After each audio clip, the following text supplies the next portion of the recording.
Hello everyone, welcome back to my channel. कैसे हैं आप सब? आई होप आप सब बहुत अच्छे होंगे। आज की कहानी का टाइटल है मेहनत के फल। चलिए साथ में शुरू करते हैं आज की कहानी। आई होप आपको मेरी कहानियाँ पसंद आ रही होंगी। आगे भी मेरी कहानियाँ सुनने के लिए मेरे चैनल को लाइक एंड सब्सक्राइब कर दीजिए। चलिए साथ में शुरू करते हैं आज की कहानी। एक गाँव में दो दोस्त रहते थे। एक का नाम मोहन और दूसरे का नाम सोहन था। दोनों में बहुत ही गहरी मित्रता थी। मोहन बहुत ही धार्मिक व्यक्ति था।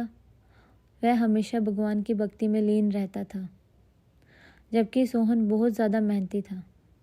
एक बार दोनों ने एक ज़मीन लेकर उसमें फसल उगाने के बारे में सोचा, जिसके बाद वह एक अच्छा सा घर बनाना चाहते थे। इसके बाद दोनों दोस्तों ने खेत खरीद लिया। सोहन दिन रात खेत में मेहनत करता और मोहन मंदिर में बैठकर फसल अच्छे होने के लिए भगवान से प्रार्थना किया करता। इसी तरह से समय बीतता गया और कुछ दिन बाद फसल पक गई। फसल पकने के बाद उसकी कटाई करके दोनों ने उसे बाज़ार में जाकर बेच दिया। इसके बाद उन्हें अच्छा पैसा मिला। इस पर सोहन ने कहा कि इसमें से ज़्यादा हिस्सा मेरा है, और क्योंकि मैंने दिन रात एक करके खेत को खाद पानी देकर फसल उगाई है। लेकिन ये बात सुनकर मोहन को गुस्सा आ जाता है और कहने लगता है कि धन का ज़्यादा हिस्सा मुझे मिलना चाहिए, क्योंकि मैंने अपने खेत को अच्छी फसल होने के लिए भगवान से प्रार्थना की है, और जब तक भगवान की मर्ज़ी ना हो तब तक कोई भी कुछ नहीं कर सकता है। दोनों इसी बात को लेकर लड़ने लगे। अब ये बात गांव के मुखिया तक पहुंच गई। गांव के मुखिया ने सारी बात सुनने के बाद एक फैसला किया। मुखिया ने दोनों दोस्तों को चावलों की एक एक बोरी दी, जिसमें चावलों के बीच छोटे छोटे कंकर मिले हुए थे। मुखिया ने कहा, इस चावलों की बोरी को घर ले जाओ। इसमें से सुबह तक चावलों और कंकरों को अलग करके ले आओ। फिर मैं सुबह फैसला करूंगा कि फसल का ज़्यादा धन किसको मिलना चाहिए।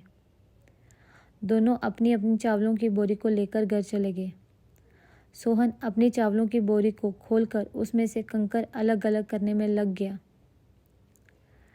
मोहन अपनी चावलों की बोरी को लेकर मंदिर में चला गया और भगवान से चावलों से कंकर को अलग अलग करने के लिए प्रार्थना करने लगा। बोला, भगवान जी, मेरे चावलों से कंकर अलग कर दो। दोनों अगली सुबह मुखिया के पास पहुंचे। सोहन ने तो पूरी रात जागकर चावलों से एक एक कंकर सारे कंकरों को अलग कर दिया। इस पर मुखिया बहुत खुश हुआ और मोहन ने अपनी बोरी मंदिर से ले जाकर ऐसी की ऐसी मुखिया के सामने रख दी और मुखिया से बोला, आप बोरी को खोल कर देख लीजिए। मुझे मेरे भगवान पर पूरा विश्वास है कि इस चावलों की बोरी में से सारे कंकर निकल चुके होंगे। लेकिन जब मुखिया ने चावल की बोरी खुलवाई तो देखा सारे कंकर चावलों के बीच ही मौजूद थे। मुखिया ने मोहन को समझाते हुए कहा कि भगवान भी हमारी मदद तभी करते हैं जब हम अपनी तरफ से मेहनत करते हैं। ये बात समझते हुए मुखिया ने फसल का ज़्यादा धन सोहन को दे दिया। इसके बाद से मोहन भी सोहन के साथ खेत में मन लगाकर मेहनत करने लगा। इस बार इनके खेत में और भी ज़्यादा अच्छी फसल हुई। So guys, moral of the story is, ये कहानी हमें सिखाती है कि हमें कभी भी पूरी तरह से भगवान के भरोसे पर नहीं बैठना चाहिए, क्योंकि भगवान भी हमारी सहायता तभी करते हैं जब हम अपनी तरफ से मेहनत करते हैं। सो गाइज़, आई होप आपको ये स्टोरी पसंद आई होगी। आगे भी कहानियाँ सुनने के लिए मेरे चैनल को लाइक एंड सब्सक्राइब कर दीजिए। And thanks for watching.